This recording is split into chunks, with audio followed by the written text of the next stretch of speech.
Hoy, Bakekang, tumayo ka dyan, puro ka cellphone. Wala ka nang ginawa kundi kumain, matulog at mag-cellphone. Lumabas ka dyan at may bisita ka. Jordan daw ang pangalan. O, mapapasukin mo si Jordan yan. Jordan, halika rito po. Para makilala kita kay mama. Ma, si Jordan, boyfriend ko na po. Ay, totoo ba na boyfriend ka ng anak ko, Hane? Nakapagtapos ka ba ng pag-aaral, iho? Hindi na po ako nag-aaral, tita. Hindi ka nakapagtapos ng pag-aaral, iho? Diyos ko, Lord, ang lakas ng loob mong manligaw. At ito pa talaga si Bakekang ang napili mo. Hindi ko to pinalaki at pinag-aral para na makapag-boyfriend ng hindi nakapagtapos ng pag-aaral. Anong ipapakain mo dito sa kanya, Aber, pag halimbawa mag-asawa na kayo? Sigurado ka ba iyon na gusto mong maging girlfriend itong si Bakekang, ha? Alam mo bang maganda lang yan, pero tamad yan.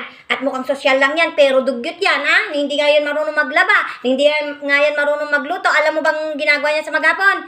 Kumain, matulog at mag-cellphone. Yun lang ang alam niya gawin. Gusto mo ba na ganyan ang buhay ninyo? Tapos ikaw hindi nakapag-aral. O ano na magiging buhay nyo sa kinabukasan ninyo, ha? Kaya kayong dalawa, magtigil-tigil kayo. Ma! Grabe ka naman! Nakakahiya kay Jordan kung ano-anong sinasabi mo! Tanong ko nga pala, iho, di ba hindi ka nakapag-aral, nakapagtapos ng pag-aaral? Eh, anong trabaho mo sa ngayon? Anong ginagawa mo sa buhay sa ngayon? Busy po ako sa pagbablog ngayon. Anong sabi mo, Nakong? Vlogger ka? May 1 million follower ka na, Nakong? Eh, di malaki ang kinikita mo sa pagbablog. Eh, di marami ka ng naipundar niya, ng lagay na yan. Ma, ano ba? Di ba vlogger ka? At tapos marami ka ng follower? Malaki na kinikita mo dyan. Nakabili ka na ba ng bahay at lupa ninyo? Meron ka na bang kotse? At meron ka na bang mga negosyo? Opo, tita. Kahit naman papano, may konti na po akong nabili mula sa pagbablog. Nakabili na rin po ako ng kotse ko. At saka meron na po akong bahay dun sa Maynila. Kahit papano po, may kinikita naman po ako sa pagbablog.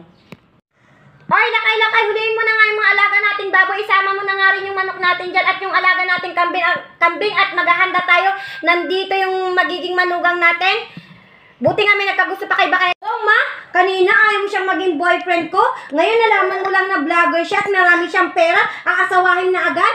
Ay nawa, ma, mukha ka talagang pera. O, Bakekang, ano pang ginagawa mo dyan? Tulungan mo yung tatay mo doon na magluto at nang may ihanda tayo sa ating bisita at na magiging asawa mo, ha?